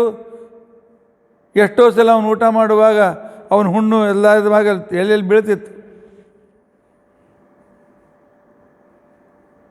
ಅಂಥ ಸುಶೀಲ ಒಂದು ಸಲ ಗಂಡನನ್ನು ಹೆಗಲ ಮೇಲೆ ಕರೆದುಕೊಂಡು ಹೋಗುವಾಗ ಶೂಲದಲ್ಲಿರ್ತಕ್ಕಂಥ ಋಷಿಗಳು ಅವನಿಗೆ ಶಾಪ ಕೊಡ್ತಾರೆ. ಸೂರ್ಯೋದಯಕ್ಕೆ ನೀನು ಸತ್ತು ಹೋಗು ಅಂತ ತಿಳ್ಕೊಂಡು ಅಂತೇಳಿ. ಶೂಲಕ್ಕೆ ಏರಲ್ಪಟ್ಟಿರ್ತಕ್ಕಂಥ ಋಷಿಗಳ ಶಾಪದಿಂದ ಸುಶೀಲ ಹೇಳ್ತಾಳೆ, ಸೂರ್ಯ ಉದಯಿಸಬೇಡ. ಸೂರ್ಯೋದಯವಾದ ಮೇಲೆ ನನ್ನ ಮಗ ಗಂಡ ತಾಯ್ತಾನಲ್ಲ, ನೀನು ಉದಯಿಸಬೇಡ. ಹಿಡಿದಿಟ್ಟಿರ್ತಕ್ಕಂತಹ ಆ ಸುಶೀಲೆಯ ಚರಿತ್ರೆ ಗೊತ್ತಿತ್ತು. 16 ವಯಸ್ಸು ಅಂಥೇಳಿ ನನ್ನ ವ್ರತದಿಂದ ನನ್ನ ಗಂಡನನ್ನು ಉಳಿಸ್ಕೊಳ್ತೇನೆ ಅಂತ ತಿಳ್ಕೊಂಡು ಅಂತೇಳಿ ಯಮನ ಜೊತೆಗೆ ವಾದ ಮಾಡಿ, ವಾದ ಅಂತಂದರೆ ವಿತಂಡವಾದಲ್ಲ, ಯಮನ ಜೊತೆಗೆ ತತ್ವಜ್ಞಾನದ ವಿಚಾರವನ್ನು ಮಾಡಿ ಅವನನ್ನು ಮಾತಿನಲ್ಲಿ ಸಿಕ್ಕಿಸಿ ಅವನಿಂದ ಗಂಡನನ್ನು ಕರೆದುಕೊಂಡು 100 ವರ್ಷ ಆಯುಷ್ಯ ಜೊತೆಯಲ್ಲಿ ಗಂಡನ್ನು ಕರೆದುಕೊಂಡು ಬಂದಿರತಕ್ಕಂಥ ಸಾವಿತ್ರಿ ಒಂದೇ ಎರಡೇ. ಈಗಿನವರಿಗೆ ಇವೆಲ್ಲ ಯಾಲೆ ಹಿಂದಿನ ಕಾಲದ ಕೆಲಸ ಅಂತ ಎಲ್ಲಿಂದೆಲ್ಲ ದೇವತೆಗಳ ಅನುಗ್ರಹವನ್ನು ಪಡೆದಿರತಕ್ಕಂಥ ಮಹಾನ್ ವ್ಯಕ್ತಿಗಳು. ಅದನ್ನಕ್ಕೋಸ್ಕರ ಹೇಳ್ತಾಳೆ, ದುಶ್ಶೀಲ ಕಾಮವೃತ್ತೋವ ಧನೈರ್ವ ಪರಿವರ್ಜಿತ ಸ್ತ್ರೀಣಾಂ ಆರ್ಯಸ್ವಭಾವಾನಾಂ ಪಶ್ಯಂ ದೈವತಂಪತಿ. ಪಶ್ಯ ದೈವತಂಪತಿ. ಅಲ್ಲಿದ್ದ ದೇವರೇ ನಮಗೆ ಪತಿ. ಆದ್ದರಿಂದ ಅವನ ಪ್ರತಿಬಿಂಬನಾದ ಪತಿಯೂ ಕೂಡ ನಮ್ಮ ಆರಾಧ್ಯ ದೇವತೆ, ಆರಾಧ್ಯನಾಗಿರ್ತಕ್ಕಂಥ ವ್ಯಕ್ತಿ. ನಾತೋ ವಿಶಿಷ್ಟಂ ಪಶ್ಯಾಮಿ. ಗಂಡನ ಅಂತರ್ಗತನಾಗಿರ್ತಕ್ಕಂಥ ದೇವರನ್ನು ಬಿಟ್ಟರೆ ಜಗತ್ತಿನಲ್ಲಿ ನಮಗೆ ಹೆಣ್ಣು ಮಕ್ಕಳಿಗೆ ಉಪಕಾರ ಮಾಡತಕ್ಕಂಥ ಮಿತ್ರ ಜಗತ್ತಿನಲ್ಲಿ ಯಾರೂ ಇಲ್ಲ. ಅವಿಜ್ಞಾತ ಸಖಾವನೇ ಗಂಡನಲ್ಲಿದ್ದವನು ಸಹಾಯ ಮಾಡ್ತಾನೆ, ಬೇರೆಯವ್ರ ಮುಖಾಂತರ ಸಹಾಯ ಮಾಡೋದಿಲ್ಲ. ಬೇರೆಯವ್ರ ಮುಖಾಂತರ ಸಹಾಯ ತೆಗೆದುಕೊಳ್ಳೋಕೆ ಅಧಿಕಾರವೂ ಇಲ್ಲ. ಗಂಡನಲ್ಲಿದ್ದೆ ಬಾಂಧವಂ ವಿಮರ್ಶಂತ್ಯಹಂ. 10,000 ವರ್ಷ ತಪಸ್ಸು ಮಾಡಿದ ಅನಸೂಯ ಹೇಳ್ತಾ ಇದ್ದಾಳೆ, ನಾನು ಬಹಳ ವಿಚಾರ ಮಾಡಿದ್ದೇನೆ, ಅನೇಕ ಸಲ ರೀತಿಯಲ್ಲಿ ಅದಕ್ಕಿಂತ ಒಳ್ಳೆಯ ಯುಕ್ತಿಗಳಿಂದ ಎಲ್ಲ ರೀತಿಯಿಂದ ಪ್ರಮಾಣಗಳಿಂದ ವಿಚಾರ ಮಾಡಿದ್ದೇನೆ. ಗಂಡನನ್ನು ಬಿಟ್ಟು ಜಗತ್ತಿನಲ್ಲಿ ಬೇರೆ ಸಖ ಇಲ್ಲ, ಅವನೇ ನಮಗೆ ಸರ್ವಸ್ವ. ಸರ್ವತ್ರ ಯೋಗ್ಯಂ ವೈದೇಹಿ ತಪಃಕೃತ್ಯಂ ಯವಾವ್ಯಯಂ ನತ್ವೇವಂ ಅನುಗಂಚಂತಿ ಗುಣದೋಷಂ ಅಸತ್ ಸ್ತ್ರೀಯ. ಈ ರೀತಿಯಾಗಿರ್ತಕ್ಕಂಥ ಜೀವನ ಮಾಡುವ ವಿವಾಹಿತ ಸ್ತ್ರೀಯರೇ ಭಗವಂತನ ಅನುಗ್ರಹಕ್ಕೆ ಪಾತ್ರರಾಗ್ತಾರೆ. ಇದಕ್ಕೆ ವಿರುದ್ಧವಾಗಿರ್ತಕ್ಕಂಥ ಹೆಣ್ಣು ಮಕ್ಕಳು ಜೀವನದಲ್ಲಿ, ಈ ಜೀವನದಲ್ಲೂ ಸುಖ ಇಲ್ಲ, ಮುಂದಿನ ಜೀವನದಲ್ಲೂ ಸುಖ ಇಲ್ಲ, ಒಟ್ಟು ಅಹಂಕಾರದಿಂದ ಸುಖ ಅಂತ ತಿಳ್ಕೊಂಡಿರ್ತಾರೆ. ಸುಖ ಅಲ್ಲ ಅದು, ಯಾವುದೇ ರೀತಿಯಿಂದ ಅದು ಸುಖ ಅಲ್ಲ. ಕಾಮ ವಕ್ತವ್ಯ ಹೃದಯ ಭರ್ತೃನಾಥ ಶರಂತಿ ಯಾಹ. ಯಾರು ಗಂಡನಿದ್ದ ಭಗವಂತನನ್ನೇ ಆರಾಧನೆ ಮಾಡ್ತಾ ಪ್ರತಿಬಿಂಬನಾಗಿರ್ತಕ್ಕಂಥ ಗಂಡನನ್ನು ಸತತವಾಗಿ ಪ್ರೀತಿಸ್ತಾ ಇರ್ತಾರೆ, ಅವ್ರು ಬೇಡಿದ್ದು ಸಿಗ್ತದೆ ಸೀತಾ. ಆದರೆ ಯಾವ ಹೆಂಡತಿ ನಾನು ಹೇಳಿದಾಗೆ ನನ್ನ ಗಂಡ ಕೇಳಬೇಕು, ಇಲ್ಲದೇ ಜಗಳ, ನಾನು ಹೇಳಿದಂತೆ ನನ್ನ ಮನೆಯಲ್ಲಿ ಇಡಬೇಕು, ಇಲ್ಲದೆ ಬಿಟ್ಟು ಹೋಗ್ತೀನಿ, ಬಸ್ಸಿನ ಕೆಳಗೆ ಬೀಳ್ತೀನಿ, ಬಾವಿ ಹಾರ್ತೀನಿ ಅಂತಕ್ಕಂಥ ಯಾವ ಹೆಣ್ಮಕ್ಕಳಿದ್ದಾಳೆ. ಅಥವಾ ಸುಖ ದುಃಖಗಳಲ್ಲಿ ಅವನನ್ನ ಜೊತೆಯಲ್ಲಿ ಇರದೇ ಇರತಕ್ಕಂಥವಳು, ಸುಖದಲ್ಲಿ ಮಾತ್ರ ಅವನು ಕೊಡುವಾಗೆಲ್ಲ ಬೇಕು, ಅನಾನುಕೂಲ ಆಯ್ತಂದ್ರೆ ನನಗೆ ನಿಮ್ಮನ್ನು ನೋಡ್ಕೊತೋ ಯಾರು, ನಿಮ್ಮ ಸೇವೆ ಮಾಡೋರು ಯಾರು, ನನ್ನ ಕಡೆಯಿಂದ ಆಗಂಗಿಲ್ಲ ಅಂತಕ್ಕಂಥ ಅವನ ಅನುಸರಣೆ ಮಾಡದೇ ಇರತಕ್ಕಂಥ ಹೆಣ್ಮಕ್ಕಳು, ಗುಣ ಯಾವುದು ದೋಷ ಯಾವುದು ತಿಳಿದೇ ಇರತಕ್ಕಂಥವರು ಅಪಕೀರ್ತಿ ಅಷ್ಟೇ ಅಲ್ಲ, ಅನೇಕ ಸಹಸ್ರ ವರ್ಷಗಳವರೆಗೆ ನರಕದಲ್ಲಿ ಬಿದ್ದು ಪೀಡಿತರಾಗ್ತಾರೆ. ಸೀತಾದೇವಿ ನೀನು ಆದರ್ಶಳು, ಸುಖ ಸಂಪತ್ತಿಗೆಯಲ್ಲಿ ಬೆಳೆದಿರ್ತಕ್ಕಂಥವಳು. ದೇವರು ನಿನಗೆ ಇನ್ನೂ ಇದೇ ರೀತಿಯಾಗಿರ್ತಕ್ಕಂಥ ರೀತಿಯಲ್ಲಿ ನಿನ್ನಿಂದ ಲಕ್ಷ ಲಕ್ಷ ಹೆಣ್ಮಕ್ಕಳು ಇಂಥ ಉತ್ತಮವಾಗಿರ್ತಕ್ಕಂಥ ಆದರ್ಶವನ್ನು ಪಡೆಯಲಿ ಅಂತ ತಿಳ್ಕೊಂಡಂತೇಳಿ ಹೇಳ್ತಾ ಇದ್ದಾಳೆ ಅನಸೂಯ. ನೀನು ಆದರ್ಶ ಪತ್ನಿ, ನಿನ್ನ ಗಂಡ ಆದರ್ಶ ಪತಿ, ನಿಮ್ಮ ಮೇಲೆ ಗುರುಗಳ ದೇವತೆಗಳ ಸಕಲ ಅನುಗ್ರಹ ಇದೆ ಅಂತ ತಿಳ್ಕೊಂಡಂತೇಳಿ. ತಪಸ್ವಿನಿ ಸೀತೆಯಲ್ಲಿದ್ದ ಲಕ್ಷ್ಮೀದೇವಿಯನ್ನು ಕಂಡಿದ್ದಳು, ಆದರೂ ಜಗತ್ತಿನ ವ್ಯವಹಾರಕ್ಕೋಸ್ಕರ ಈ ರೀತಿಯಾಗಿ ಅವಳ ಜೊತೆ ಮಾತನಾಡ್ತಾ ಇದ್ದಾಳೆ. ನೋಡು ಸೀತಾ, ಕಾಡಿಗೆ ಬಂದಾಗಿನಿಂದ ನಿನ್ನ ಅಲಂಕಾರದ ಕಡೆ ಲಕ್ಷ್ಯ ಕೊಟ್ಟಿಲ್ಲ ನೀನು. ಯಾಕೆ ಈ ವೈರಾಗ್ಯ? ಗಂಡ ಇರತಕ್ಕಂಥವ್ರು ಲಕ್ಷ್ಮಿಯಂತೆ ಯಾವಾಗಲೂ ಇರಬೇಕಲ್ಲ. ನಾನು ನಿನಗೆ ಅಲಂಕಾರ ಮಾಡ್ತೇನೆ, ನನ್ನ ಹತ್ರ ದಿವ್ಯವಾಗಿರ್ತಕ್ಕಂಥ ಅಂಗರಾಗಗಳಿವೆ.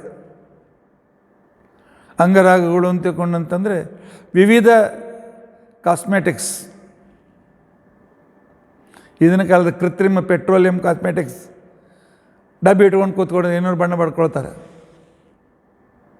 ಬ್ಲೀಚಿಂಗ್ ಪೀಚಿಂಗ್ ಅಂತ ತಿಳ್ಕೊಂಡಂತೇಳಿ. ಅವಳು ಹೇಳ್ತಾಳೆ, ಒಳ್ಳೆಯ ದೈವದತ್ತವಾಗಿರ್ತಕ್ಕಂಥ ಅಂಗರಾಗಗಳು ನನ್ನ ಹತ್ರ ಇವೆ, ದೇವತೆಗಳು ಕೊಟ್ಟ ಒಂದು ಮಾಲೆ ಇದೆ, ಎಂದಿಗೂ ಬಾಡೋದಿಲ್ಲ, ಅದನ್ನು ನಾನು ಕೊಳ್ಳೆಗೆ ಹಾಕ್ತೇನೆ. ಅಷ್ಟೇ ಅಲ್ಲ, ದಿವ್ಯವಾದ ಬಟ್ಟೆಗಳು ನನ್ನ ಹತ್ರ ಇವೆ, ದೈವಿ ವಸ್ತ್ರಗಳಿವೆ, ಅದೆಲ್ಲ ನಿನಗೆ ಕೊಡ್ತೇನೆ. ನನ್ನ ಮಾತನ್ನು ಮೀರಬೇಡ. ಎಷ್ಟು ದಿವಸ ಪತಿಯ ಜೊತೆಗಿದ್ದಿದೆ, ಅಲಂಕಾರ ಮಾಡಿಕೊಂಡೇ ಇರು, ಲಕ್ಷ್ಮಿಯಂತೆ ಇರು. ಒಳ್ಳೆ ಮೈ ತುಂಬ ಸೀರೆಯನ್ನು ಉಟ್ಕೊಂಡು ಮರ್ಯಾದೆಯಿಂದ ಇದ್ದು ಆಭರಣಗಳನ್ನು ಹಾಕ್ಕೊಂಡು ಕುಂಕುಮ ಹಚ್ಚಿಕೊಂಡು ಹೂವಿನ ಮಾಲೆಯನ್ನು ಮುಡಿಯಲ್ಲಿ ಇಟ್ಕೊಂಡು ಲಕ್ಷ್ಮಿಯಂತೆ ಇರತಕ್ಕಂಥ ಹೆಣ್ಮಕ್ಳ ಮನೆಯಲ್ಲಿ ಲಕ್ಷ್ಮೀದೇವಿ ಇರ್ತಾಳೆ. ಇಲ್ಲದೇ ಇದ್ದರೆ ಈಗೇನೋ ಒಂದೇನೋ ಹಾಕ್ಕೊಳ್ತಾರೆ ಮೈ ಮೇಲೆ, ನೈಟಿಯೋ ಪೀಟೋ, ಅದನ್ನ ಮೇಲೆ ಪೂರಾ ದಿವಸ ತಿರ್ತಿರ್ತಾರೆ. ಯಾರನ್ನ ಟೀಕಾ ಮಾಡೋದಿಲ್ಲ. ಅನಸೂಯನ ಮಾತು ನಾನು ಹೇಳ್ತೇನೆ. ಇನ್ನೊಂದು ಮಾತು ಅನಸೂಯ ಹೇಳ್ತಾಳೆ, ನೋಡು, ಗಂಡನನ್ನು ದೇವರನ್ನು ತಿಳ್ಕೊಂಡ ಮೇಲೆ ನಿನ್ನಲ್ಲಿ ಲಕ್ಷ್ಮೀದೇವಿ, ಲಕ್ಷ್ಮೀದೇವಿ ದಿನಾಲು ಗಂಡನ ಜೊತೆಯಲ್ಲಿ ಮೊದಲನೇ ದಿವಸ ಗಂಡನ ಹತ್ರ ಹೋಗುವಾಗ ಏನೊಂದು ಅಲಂಕಾರ, ಏನು ಒಂದು ಸಂಕೋಚ, ನಾಚಿಕೆ, ಒಂದು ಥರದ ಉತ್ಸುಕತೆ. ಅಂಥ ಉತ್ಸುಕತೆಯಿಂದಲೇ ಪ್ರತಿ ದಿವಸ ಪತಿ ಹತ್ರ ಹೋಗಬೇಕು.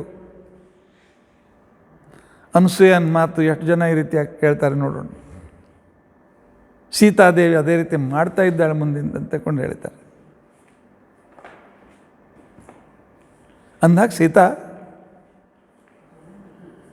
ನಿನ್ನ ಸ್ವಯಂವರ ಭಾಳ ಕಠಿಣ ಇತ್ತಂತೆ. ರಾಮ ಬಂದು ಆ ಧನುಷ್ಯವನ್ನು ಮುರಿದಿರ್ತಕ್ಕಂಥ ಸಂದರ್ಭದಲ್ಲಿ ನೀನು ಅವನ ಮಾಲೆ ಹಾಕಿದಾಗ ನಿಂದು ಉತ್ಸವ ಹೇಗಾಯಿತು ನಿಮ್ಮದು ಸ್ವಯಂವರ? ಸ್ವಲ್ಪ ನನಗೆ ಹೇಳ್ತೀಯ? ಬರೀ ನಾನು ದೂರಿಂದ ಸ್ವಲ್ಪ ಕೇಳಿದ್ದೇನೆ, ಸ್ವಲ್ಪ ಹೇಳ್ತೀಯ ನನಗೆ ಏನು ತಿಳ್ಕೊಂಡು ಅಂತೇಳಿ ಅನಸೂಯ ಕೇಳ್ತಾ ಇದ್ದಾಳೆ. ಆಗ ಸೀತಾದೇವಿ ಹೇಳ್ತಾಳೆ, ನಾನು ಬಹಳ ಗಾಬರಿಯಲ್ಲಿದ್ದೆ. ನಮ್ಮಪ್ಪ ಮಾಡಿದ ಪ್ರತಿಜ್ಞೆ, ಆದರೆ ಅಪ್ಪನ ಬಗ್ಗೆ ಸಿಟ್ಟಿರಲಿಲ್ಲ. ಹೌದು, ನನ್ನಂಥ ಪಡೆಯಬೇಕಾದ ವ್ಯಕ್ತಿ ಅಷ್ಟೇ ವೀರನಾಗಿ, ನಾನು ಕ್ಷತ್ರಿಯರು ವೀರಭೋಗ್ಯಗಳು ನಾನು.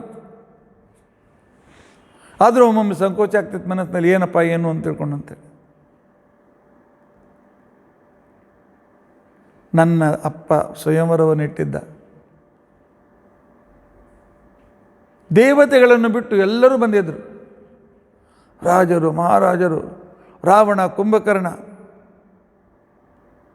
ಎಲ್ಲರೂ ಆಸಕ್ತರಾಗಿ ಧನುಷ್ಯ ಎತ್ತಲಿಕ್ಕಾಗಲಾರ್ದೆ ರಾವಣನ ಮೈ ಮೇಲೆ ಹಾಕ್ಕೊಂಡು ಗಾಯ ಮಾಡಿಕೊಂಡು ಹೋದ. ಬಂದವರು ತಿರುಗಿ ಹೊರಟಿದ್ದರು. ಇನ್ನೊಂದು ಕೆಲವು ದಿವಸ ಉಳಿದಿದ್ರು ಕಾಣಿಸ್ತದೆ. ಅವತ್ತೇ ವಿಶ್ವಾಮಿತ್ರರು ನಮ್ಮ ಹತ್ರ ಬಂದರು.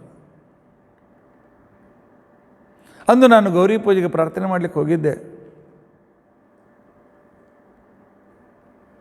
ಆ ಒಂದು ಕ್ಷಣ ಬನ್ನಿ ಗಿಡದ ಕೆಳಗೆ ಇರ್ತಕ್ಕಂಥ, ಆ ಗುಡಿ ಹೊರಗಿರ್ತಕ್ಕಂಥ ಒಂದು ಗಿಡದ ಕೆಳಗೆ ಆ ರಾಜಕುಮಾರ್ ನಿಂತಿದ್ದರು. ರಾಮನನ್ನು ನೋಡಿ ಇವನೇ ನನ್ನ ಪತಿ ಅಂತ ತಿಳ್ಕೊಂಡಂತೇಳಿ ಮನಸ್ಸಿನಲ್ಲಿ ಸ್ಥಾಪನೆ ಮಾಡಿಕೊಂಡೆ. ಮರುದಿವಸ ಅವನು ಸುಲಭವಾಗಿ ಧನುಷ್ಯವನ್ನು ಭಂಗ ಮಾಡಿದ. ಅಮ್ಮ ಅನಸೂಯ ಯಾವಾಗ ಧನುಷ್ಯ ಹೆದೆ ಏರಿಸುತ್ತಾ ಇದ್ದ, ಮೈಯೆಲ್ಲ ಬೆವರು ಬಿಟ್ಟಿತ್ತು. ಏನೋ ಎಂತೋ ಹೃದಯದಲ್ಲಿ ಸ್ಥಾಪನೆ ಮಾಡಿಕೊಂಡಿದ್ದೇನೆ, ಮುಂದೇನು? ಅಷ್ಟಲ್ಲಿ ಬಗ್ಗಿಸ್ತಾ ಜೋಡಿಸ್ತಾನು ಅಷ್ಟಲ್ಲಿ ಕಡಲು ಶಬ್ದ ಆಗಿ ಧನುಷ್ಯ ಮುರಿದೋಯ್ತು. ಆ ಶಬ್ದದ ಜೊತೆಗೆ ನನ್ನ ಎಲ್ಲ ದುಃಖ ಹೇಗೆ ಜೋರಾಗಿ ಗಾಳಿ ಬೀಸಿದರೆ ಮೋಡ ಚಲ್ಲಾಪಿಲಿಯಾಗಿ ಹೋಗ್ತವೆ, ನನ್ನ ಅಸಮಾಧಾನ ಎಲ್ಲ ಹೊರಟೋಗ್ಬಿಡ್ತು. ಅದ್ಭುತವಾದ ಆನಂದಾಶ ತುಂಬಿತು, ಮೈ ರೋಮಾಂಚಿತವಾಯಿತು. ಇಂಥವನ ಜೊತೆ ಮದುವೆ ಆಗ್ತೇನಲ್ಲ ಅಂತ ತಿಳ್ಕೊಂಡಂತೇಳಿ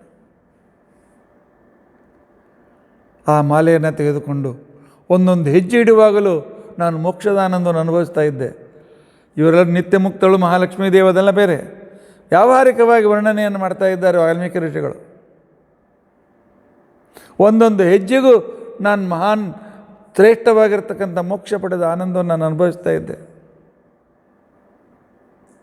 ಅವನ ಕೊರಳಲ್ಲಿ ಮಾಲೆಯನ್ನು ಹಾಕಿದೆ. ಆಗ ನನ್ನ ಅಪ್ಪ ದಶರಥನಿಗೆ ಸುದ್ದಿ ಕಳಿಸಿದರು.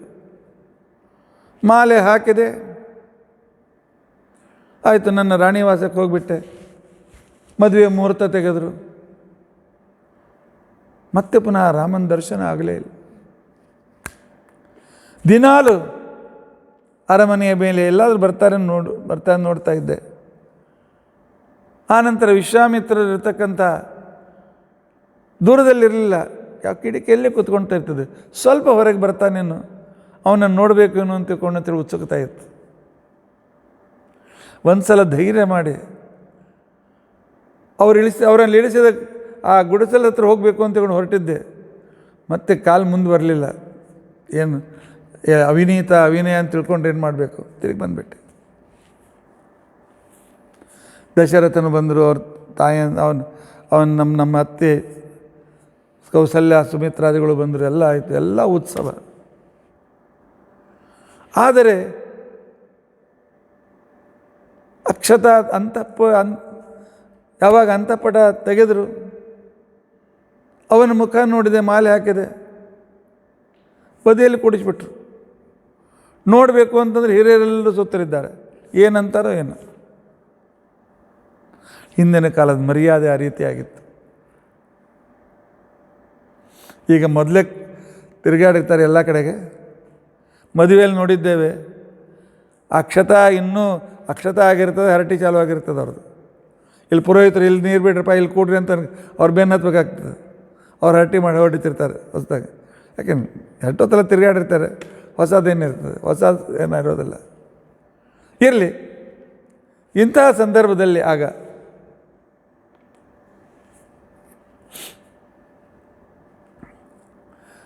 ನಾವು ನೋಡಬೇಕು ಅಂತ ತಿಳ್ಕೊಂಡಂತ ಹೇಳಿ ಅಷ್ಟರಲ್ಲಿ ನಮ್ಮದೆಲ್ಲ ಮಂದಿರ ಮಂಟಪದಲ್ಲಿ ಎಲ್ಲ ರತ್ನದ ವಜ್ರಗಳ ನೀಲಮಣಿಯ ಆನಂತರ ಪಚ್ಚೆಯ ಕಂಬಗಳಿದ್ದು, ಎದುರಿಗಿನ ಕಂಬದಲ್ಲಿ ರಾಮನ ಪ್ರತಿಬಿಂಬ ಮೂಡಿತ್ತು.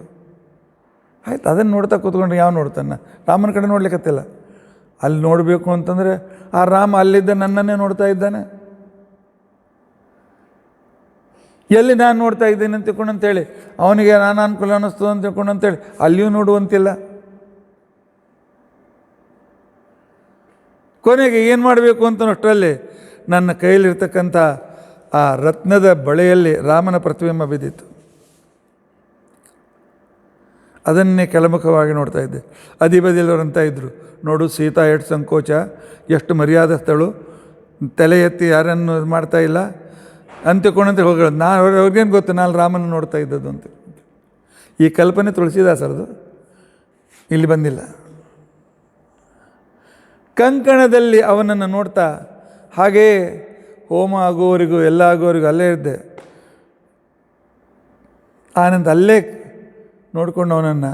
ಆಗಿರ್ತಕ್ಕಂಥದ್ದು ಹೊಸತನ ಇವತ್ತಿಗೂ ನನ್ನ ಗಂಡನಲ್ಲಿದೆ. ಎಷ್ಟು ಸಲ ನೋಡಿದರೂ ತೃಪ್ತಿ ಆಗೋದಿಲ್ಲ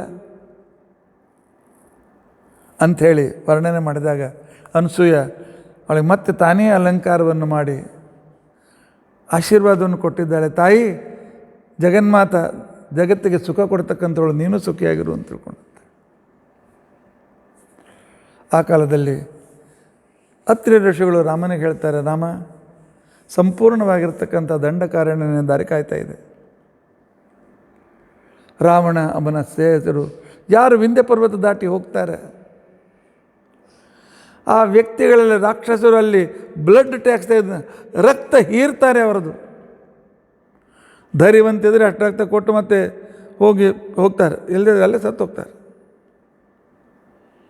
ಅದಕ್ಕೋಸ್ಕರ ನೀನು ಕಡೆಗೆ ಬಂದಿದ್ದಿ. ಇದನ್ನು ನೆನಪಿಟ್ಕೊ. ಕ್ಷತ್ರಿಯರ ಕರ್ತವ್ಯ ಭಗವಂತನ ಸೇವೆ. ಅದಕ್ಕೋಸ್ಕರ ತದರ್ಥಂ ಕಂಟಕೋದ್ಧಾರ ರಾಜ್ಞ ಪ್ರಥಮತೋ ಧರ್ಮ ಭಗವದ್ ಧರ್ಮ ಪಾಲನಂ. ರಾಜನ ಮೊದಲನೇ ಕೆಲಸ ಪರಮಾತ್ಮನ ಆಜ್ಞೆ ಪಾಲನೆ ಮಾಡುತ್ತಾ ವರ್ಣಾಶ್ರಮೋಚಿತವಾದ ಧರ್ಮ ಪಾಲನೆ. ಆ ಧರ್ಮ ಉಳಿಸುವುದಕ್ಕೋಸ್ಕರ ದುಷ್ಟರನ್ನು ನಾಶಪಡಿಸುವುದು. ಅದಕ್ಕೋಸ್ಕರ ಕೇವಲ ವನವಾಸಕ್ಕೆ ನೀನು ಬಂದಿಲ್ಲ, ಇದನ್ನು ನೆನಪಿನಿಟ್ಟುಕೋ ಅಂತ ತಿಳ್ಕೊಂಡಂಥೇಳಿ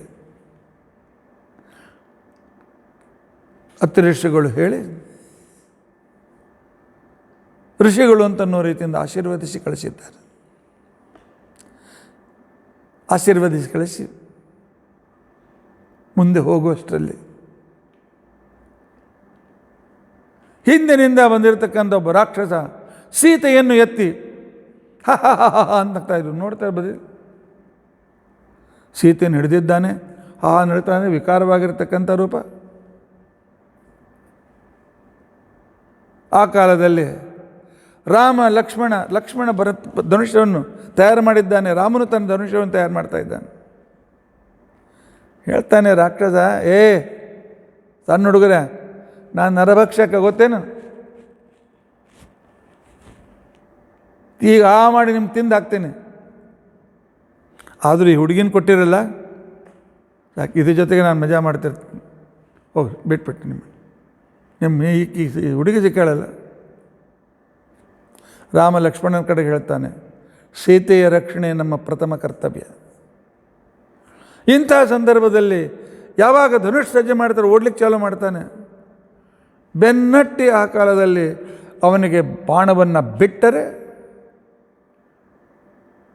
ಅಯ್ಯೋ ಅಂತ ತಿಳ್ಕೊಂಡು ಅಂತೇಳಿ ಕೆಳಗೆ ಬಿದ್ದಿದ್ದಾನೆ, ಸೀತೆಯನ್ನು ಬಿಟ್ಬಿಟ್ಟಿದ್ದ. ಅವನ ಹೆಸರು ವಿರಾಧ ಅಂತ ತಿಳ್ಕೊಂಡಂತೇಳಿ. ಮತ್ತೆ ವಿರಾಧನನ್ನು ಆ ಕಾಲದಲ್ಲಿ ಇನ್ನೊಂದು ಖಡ್ಗ ತೆಗೆದುಕೊಂಡು ನನ್ನ ತಲೆಯನ್ನು ಕತ್ತರಿಸಿ ಹಾಕಿಬಿಡ್ತಾನೆ ಲಕ್ಷ್ಮಣ. ಅಷ್ಟರಲ್ಲಿ ಆ ಶರೀರದಿಂದ ಒಂದು ದಿವ್ಯ ವ್ಯಕ್ತಿ ಹೊರಗೆ ಬರ್ತಾನೆ. ಹೊರಗೆ ಬಂದು ಸಾಷ್ಟಾಂಗ ನಮಸ್ಕಾರ ಮಾಡ್ತಾನೆ.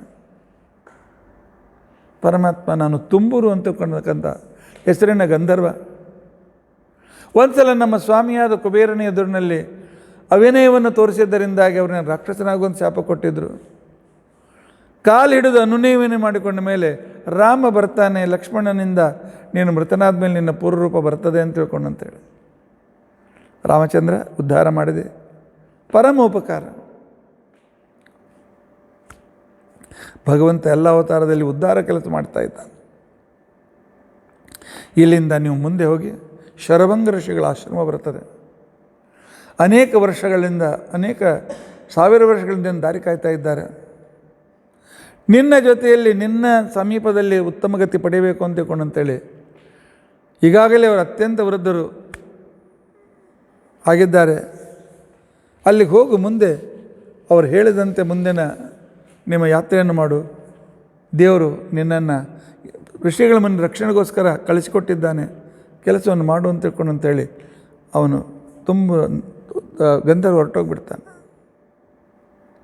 ಅಲ್ಲಿಂದ ಆ ಕಾಲದಲ್ಲಿ ಆವಾಗ ಅವರು ಶರಭಂಗ ಋಷಿಗಳಿಗೆ ಆಶ್ರಮಕ್ಕೆ ಬರ್ತಾರೆ.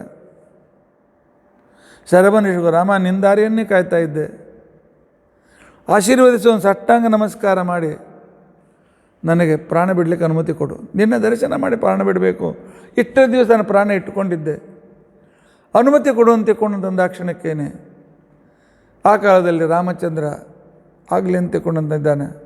ಯೋಗದಿಂದ ತಮ್ಮ ಶರೀರವನ್ನು ಬಿಟ್ಟಿದ್ದಾರೆ. ಶ್ರೀರಾಮಚಂದ್ರ ಶರಭಂಗ ಋಷಿಗಳ ಅಂತ್ಯಕ್ರಿಯೆ ತಾನಾಗೇ ಮಾಡಿದ್ದಾನೆ.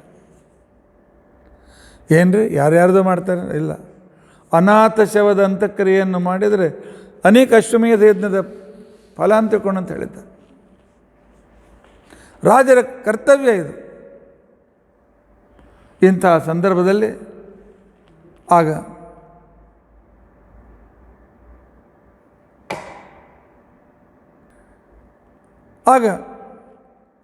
ಶರಭಂಗ ಋಷಿಗಳು ಹೋಗುವಾಗ ಹೇಳ್ತಾರೆ, ನೋಡಪ್ಪ ಈ ದಾರಿಯಿಂದಲೇ ಮುಂದೆ ಹೋಗು, ಸುತೀಕ್ಷ್ಣರು ಅಂತಿಕೊಂಡಂತೇಳಿ ಋಷಿಗಳಿದ್ದಾರೆ, ಅವರು ನಿನಗೆ ಮುಂದಿನ ಏನು ಕರ್ತವ್ಯಗಳಿವೆ ಅವರು ತಿಳಿಸ್ತಾರೆ ಅಂತ ಹೇಳಿ ಅವರು ಯೋಗದಿಂದ ಅಗ್ನಿಯಲ್ಲಿ ಪ್ರಾಣವನ್ನು ಬಿಟ್ಟರೆ ರಾಮ ಅಂತ್ಯ ಸಂಸ್ಕಾರಾದಿಗಳನ್ನು ಮಾಡಿ ಮುಂದೆ ಹೋಗಿದ್ದಾನೆ.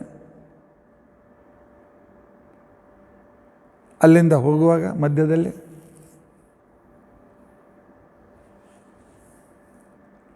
ಸುತೀಕ್ಷ್ಣರು ಅಂತಿಕೊಂಡಂತೇಳಿ ಋಷಿಗಳು ಸಿಗ್ತಾರೆ. ಅವರ ಸಮೀಪದಲ್ಲಿ ಅನೇಕ ರೀತಿಯಾಗಿರ್ತಕ್ಕಂಥ ವಾನಪ್ರಸ್ಥದಲ್ಲಿರ್ತಕ್ಕಂಥ ರಾಜರು, ಋಷಿಗಳು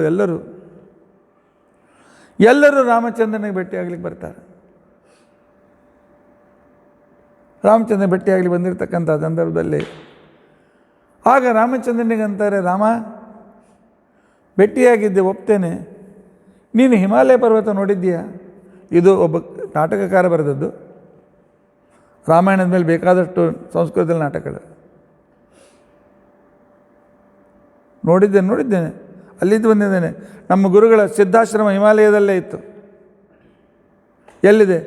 ಉತ್ತರಕ್ಕೆ ಇದೆ. ಇಲ್ಲ, ಉತ್ತರಕ್ಕೆ ಹಿಮಾಲಯ ಇಲ್ಲ, ದಕ್ಷಿಣಕ್ಕೆ ಇದೆ. ಏನು ತಾವೆಲ್ಲ ಋಷಿಗಳು, ಮುನಿಗಳು, ವಾನಪ್ರಸ್ಥ ರಾಜರು ಹೀಗೆಲ್ಲ ಹೇಗೆ ಮಾಡಿದರೆ ಹೇಗೆ? ರಾಮ ನಿಂಗೆ ತೋರಿಸ್ತೇವೆ ನಾಳೆ ಬೆಳಗ್ಗೆ ಎದ್ದಾಕ್ಷಣ ಅಂತೇಳಿ ರಾತ್ರಿಯೆಲ್ಲ ತಮಗೆ ಪೀಡೆ, ಆ ವಿರಾಧ, ಖರ, ತ್ರಿಶಿರ, ದೂಷಣರು ಕೊಡ್ತಕ್ಕಂಥ ತ್ರಾಸುಗಳು, ಅನೇಕ ರೀತಿಯಾದಂಥ ಪೀಡೆಗಳು ಯಾವಾಗ ಸಾಯ್ತೇವೆ ಅಂತ ಅನ್ನೋ ಭಯದಲ್ಲಿ ನಾವಿದ್ದೇವೆ. ತಮ್ಮೆಲ್ಲ ಸಂದರ್ಭಗಳನ್ನು ಹೇಳ್ತಾ ರಾಮನಿಂದ ಕೆಲವು ಮಾತುಗಳನ್ನು ಕೇಳ್ತಾ ರಾತ್ರಿ ಕಳೆಯಿತು. ಬೆಳಗ್ಗೆ ಅವ್ರು ಹೇಳ್ತಾರೆ, ಬನ್ನ ನಿಮಗೆ ಹಿಮಾಲಯ ತೋರಿಸ್ತೇವೆ, ಇಲ್ಲಿದೆ, ಅಲ್ಲಿಲ್ಲ, ಈ ದಕ್ಷಿಣ ದೇಶದಲ್ಲಿದೆ. ಅದೇ ಸೂರ್ಯ ಬೆಳಕಿದ್ದ ದೊಡ್ಡ ಪರ್ವತ, ಬಿಳಿ ಪರ್ವತ. ರಾಮ ಅಂದ, ಹಿಮಾಲಯ ಇಲ್ಲಿಗೆ ಬಂತು. ಅಷ್ಟಲ್ಲಿ ಜೊತೆಯಲ್ಲಿ ಬಂದಿರತಕ್ಕಂಥ ಸುತೀಕ್ಷ್ಣರು ಹೇಳ್ತಾರೆ, ಹಿಮಾಲಯ ಅಲ್ಲಪ್ಪ, ಇಷ್ಟು ಋಷಿಮುನಿಗಳನ್ನು ಕೊಂದು ರಾಶಿ ಹಾಕಿರ್ತಕ್ಕಂಥ ಎಲುಬಿನ ಪರ್ವತ ಇದು.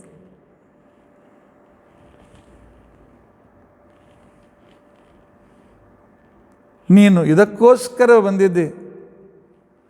ಇವತ್ತಿನಿಂದ ನೀವು ಹೋಗಿ, ಇಲ್ಲಿಂದ ಅಗಸ್ತ್ಯಾಶ್ರಮ ಋಷಿಗಳು ಬರ್ತಾರೆ, ಅವರು ನಿನ್ನ ಕರ್ತವ್ಯಗಳನ್ನೆಲ್ಲ ಮುಂದೆ ತಿಳಿಸ್ತಾರೆ, ಅಲ್ಲಿ ಹೋಗು.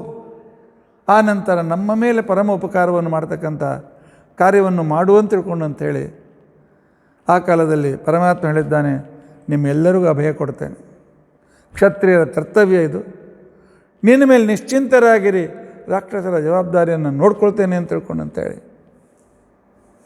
ಅಲ್ಲಿಂದ ರಾಮ ಹೊರಟು ಅಗಸ್ತ್ಯ ಋಷಿಗಳ ಆಶ್ರಮಕ್ಕೆ ಬರ್ತಾನೆ. ಒಬ್ಬರಿಗಿಂತ ಒಬ್ಬರು ಶ್ರೇಷ್ಠ ಋಷಿಗಳು. ಅಗಸ್ತ್ಯ ಋಷಿಗಳು ಆ ಕಾಲದಲ್ಲಿ ಹೇಳ್ತಾರೆ, ಪಾಪ ಕೂತ್ಕೊ ಅಂತ ತಿಳ್ಕೊಂಡು ಅಂತೇಳಿ ಆದರ ಸತ್ಕಾರ ಇತ್ಯಾದಿಗಳನ್ನೆಲ್ಲ ಮಾಡ್ತಾರೆ. ಮುಂದೆ ಅಲ್ಲಿಂದ ರಾಮನ ಕರ್ತವ್ಯದಲ್ಲಿ ಎಲ್ಲಿ ಕಳಿಸ್ತಾರೆ, ರಾಮನನ್ನು ಎಲ್ಲಿ ಹೋಗ್ಲಿಕ್ಕೆ ಹೇಳ್ತಾರೆ, ಅಲ್ಲಿ ರಾಮಚಂದ್ರ ಮಾಡಿರ್ತಕ್ಕಂತಹ ಭೂಭಾರಹರಣದ ಕಾರ್ಯಗಳು ಯಾವುದು, ತನ್ನ ಉದ್ದೇಶ ಪೂರ್ತಿಗೋಸ್ಕರ ಮಾಡಿರ್ತಕ್ಕಂಥ ನಾಟಕ ಏನು, ಇದೆಲ್ಲವನ್ನು ನಾಳಿನ ದಿವಸ ನಾವು ತಿಳಿದುಕೊಳ್ಳಿಕ್ಕೆ ಪ್ರಯತ್ನಿಸೋಣ. ಇತಿ ಅದ್ಯ ಕಥಾ ಪ್ರಸಕ್ತಿ ಶ್ರೀಕೃಷ್ಣಾರ್ಪಣಮಸ್ತು.